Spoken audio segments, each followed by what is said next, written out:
Yoma Daf Bet Amud Aleph. Bonjour à tous ceux qui étaient là et à tous ceux qui arrivent. Bienvenue. Eh bien, nous commençons le grand jour. Yoma, le jour de Yom Kippour. Le jour, c'est la Masechet qui s'appelle comme ça. Et on va nous apprendre les préparatifs et aussi la façon de faire la Avoda pendant tout Yom Kippour. Bezrat Hashem, qu'on puisse commencer et terminer cette Masechet en bonne santé et dans la joie. Shivat Yamim. Alors, une petite introduction. On a une obligation de prévoir que le Kohen Gadol puisse faire la Avoda à Yom Kippour, parce que c'est le seul à pouvoir faire cette Avoda. Pendant l'année, il peut se faire remplacer, mais Yom Kippour, il doit faire lui-même. Et il peut y avoir deux choses qui l'empêchent de faire la Avoda. Premièrement, c'est s'il est tamé, s'il est impur. Deuxièmement, s'il n'a pas de femme.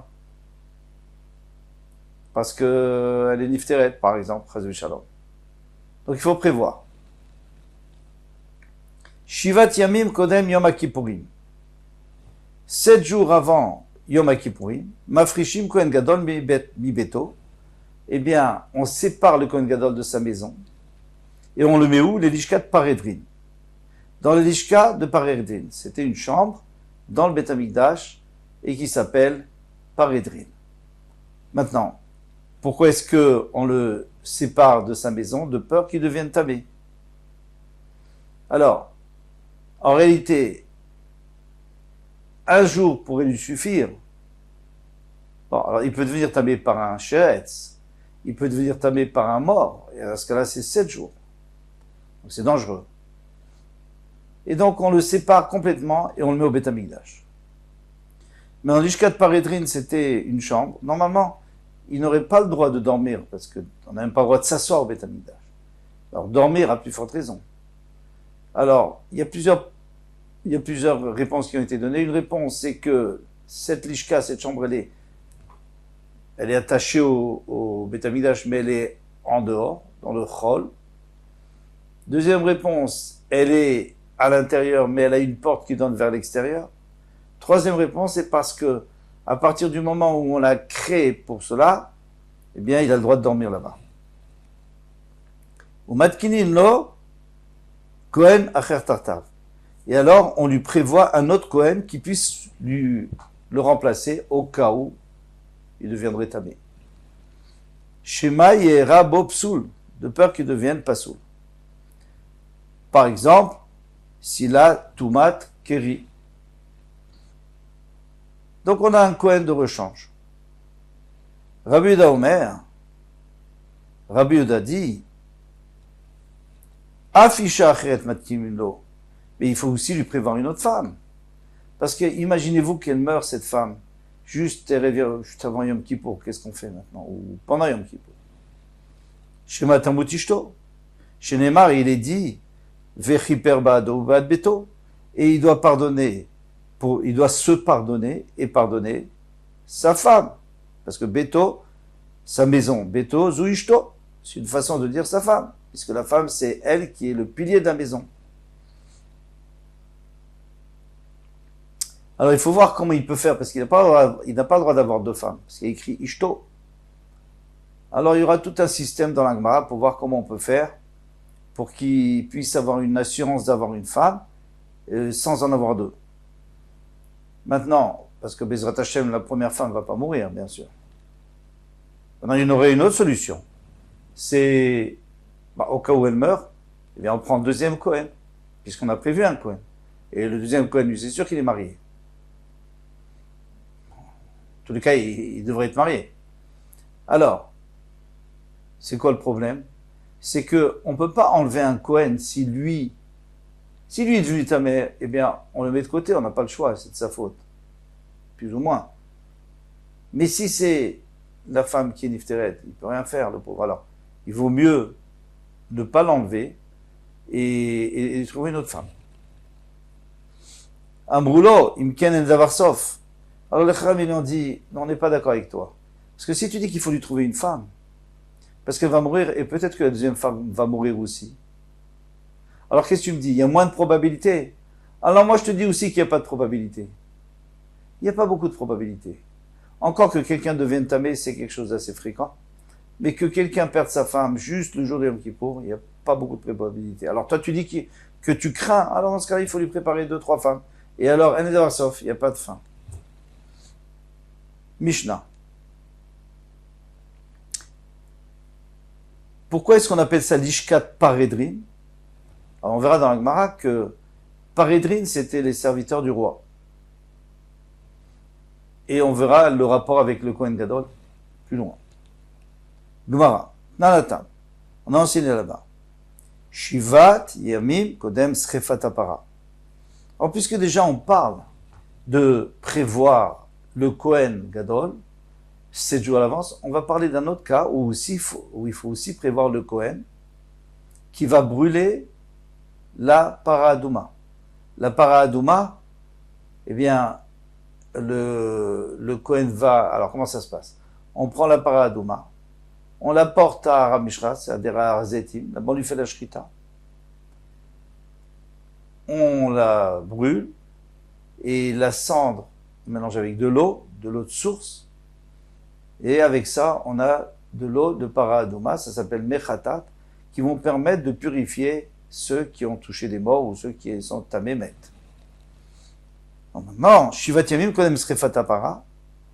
Alors, 7 jours avant la Srefat Apara, exactement comme 7 jours avant Yom Kippour, Ayum Afrishim Kohen, donc on séparait le Kohen, Asorefet Apara, celui qui va brûler la vache rousse, Mibeto, de sa maison, les Lishka, Shalpne Abira. Alors lui, on ne le met pas dans l'Ishka de Parédrin, parce que ça c'est pour le Kohen Gadol, mais on le met dans une chambre qui est Alpne Abira. Sur la Bira, on verra dans la Gemara, il y a une marloquette. Qu'est-ce qu'on appelle la Bira? Est-ce que la Bira c'est tout le Beth Amikdash, ou alors la Bira c'est seulement une partie du Beth Amikdash? C'est Fona Mizracha. Donc il va être au nord-est. Ça c'est sûr. Il va être au nord-est du Beth Amikdash ou de la Bira. Mais l'Ishkat Bet Haeven a été nikret. Et on appelait cette l'Ishkat, donc cette chambre, ou ce studio, on l'appelait Bet Haeven, la maison de la pierre. Pourquoi? Pourquoi on l'appelait comme ça? Chez Kol Maaseh Bekli Glalim. Parce que tout ce qu'on faisait, tous les ustensiles qu'on utilisait pour la Paradouma, pour récupérer sa cendre, pour mettre de l'eau, etc., eh bien, on utilisait que des kélim, que des ustensiles qui ne pouvaient pas recevoir la Touma. Or, normalement, un ustensile, à partir du moment où il contient, il est Mekabel Touma, même s'il est en bois, il peut recevoir la Touma. Il n'y a que 3 sortes d'ustensiles qui ne peuvent pas. Clé, glalim, des ustensiles qui sont faits en excrément d'animal séché, par exemple la bouse de vache séchée. Alors il est vrai que l'odeur n'est pas très bonne, mais une fois que c'est séché au soleil, ça disparaît. Bigli avanim, ou alors tout simplement des ustensiles en pierre. Donc il faut creuser la pierre, et ça ne reçoit pas la touma. Ou bigli adama, ou alors en argile, mais pas cuit au four, séché au soleil. Si c'est cuit au four, ça s'appelle plus d'argile, ça s'appelle kheres, c'est encore pire. Les kheres, c'est encore pire, ça reçoit la touma. Et on ne peut même pas le tremper au mikvé. Maintenant, maïtama. Pourquoi utiliser des kélim tellement bizarres? On ne pourrait pas utiliser des ustensiles en or, en argent. Kivan et tvoulium kacher bepara, puisque nous avons un enseignement de nos chachamim, que un tvoulium. Tvoulium, c'est quelqu'un qui est tamé. Il est allé au mikvé. Il est tahor, mais il ne peut pas manger de la trauma, il ne peut pas manger des kodashim, il doit attendre la tombée de la nuit. Eh bien, ce tvoulium, c'est-à-dire qu'il s'est trempé et il n'a pas attendu la tombée de la nuit, il peut faire la paradouma. Il peut. Parce qu'il est tahor pour la paradouma. Alors quoi? D'Etnan, parce qu'on a enseigné dans une Mishnah. Mais Tamim et ta Kohen, Asoref et ta para, on rendait Tamé le Kohen, qui allait brûler la paradouma, ou Madvilinoto, et après on le mettait au mikvé, le Otsi Milivam Shel Tzedukim, pour pouvoir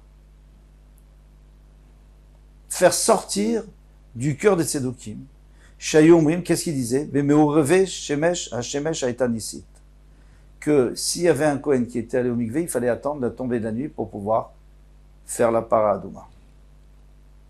Alors, comme eux, ils se sont trompés parce qu'ils ont mal appris, et bien pour leur montrer que c'est faux, on faisait exprès, intentionnellement, de rendre tamé le Kohen. Alors, il y a une marloquette. Est-ce qu'on le rendait tamé par un chéretz? C'est le plus logique. Parce que si on le rend tamé par un chéretz, donc un reptile mort, eh bien, il va au mikvé, et puis à tomber de la nuit, il est mort. Et il s'appelle Tvoulium. Tvoulium, encore une fois, quelqu'un qui s'est trempé pendant la journée. Mais, il y en a qui disent, sans que c'était Tosfot, que on le rendait tamé par une touma des Rabbanan. Une touma des Rabbanan, c'est-à-dire une touma que par rapport à la Torah, il n'y a pas de problème. Shayu omrim be'omrim zan. Takinu la Rabbanan. Maintenant, à partir du moment où on a rendu tamé cet homme-là et on l'a mis au mikvé, donc il n'est pas le plus pur possible puisqu'il ne peut pas manger de la trouma. Il est pur, mais il ne peut pas manger de la trouma, il ne peut pas manger bien sûr les korbanot. Alors pour faire une contrepartie, eh bien on faisait des grandes chumrot. Takinou les Rabbanan, Kle Gladim, pour pas que les gens méprisent, ils disent oh bon la paradouma c'est pas si grave que ça. Alors ils ont été metaken, Kle Gladim, Kle Avanim, Kle Adama.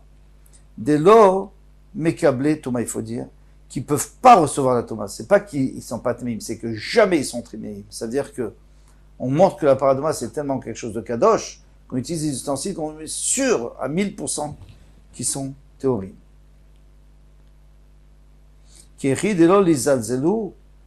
Pour pas que les gens méprisent la paradouma à cause justement de ce Kohen qui est Tvoulior.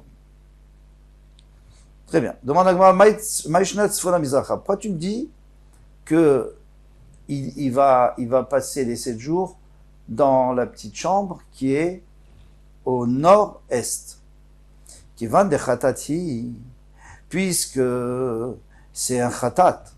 Paradouma, ça s'appelle Khatat. Mais Khatat. Même si on va voir que c'est pas vraiment pour une kapara, mais ça s'appelle Mechatat. Et donc c'est la Gdusha d'un Khatat. Khatat et un Tzafon. On sait très bien que le Khatat, normalement, on lui fait la Shrita toujours au Tzafon, au nord, parce que c'est plus Kadosh qu'au sud.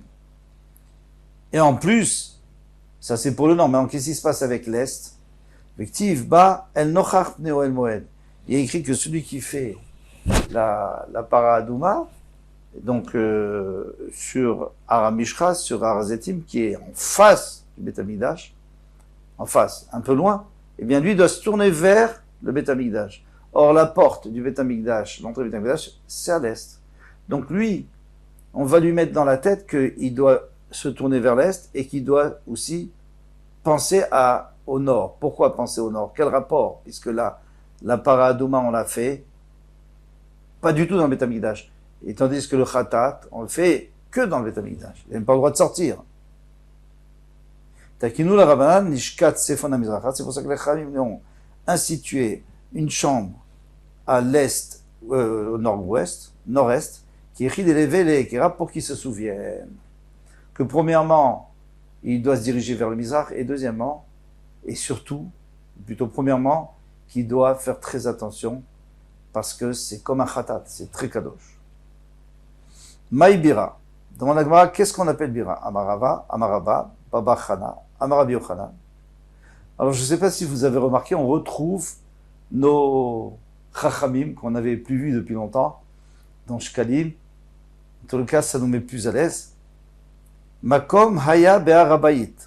Il y avait un endroit à Arabayit, donc sur la montagne du Beth Amikdash, ou Bira Shemo. Et ça s'appelait Bira. Il ne dit pas où c'est. Et voilà, il y avait un endroit qui s'appelait Bira, en dehors du Beth Amikdash. Verish Lakish Amar, Kol Amikdash, pardon, Kulo Kaoui Bira. Non. Il dit que tout le Beth Amikdash s'appelle la Bira. Chez Neymar, comme il est dit, Abira Sherachinoti. David Amelech dit la bira que j'ai préparée, parce qu'on sait que David Amelech ne pouvait pas construire le Beth Amikdash. Il a tout préparé, les plans et tout, pour que Shlomo Amelech, son fils, puisse le construire. On voit bien que lui il parle bien du Beth Amikdash. Mina Nemile. Maintenant, on revient à notre problème de notre Gemara. Mina Nemile, d'où sait-on que il faut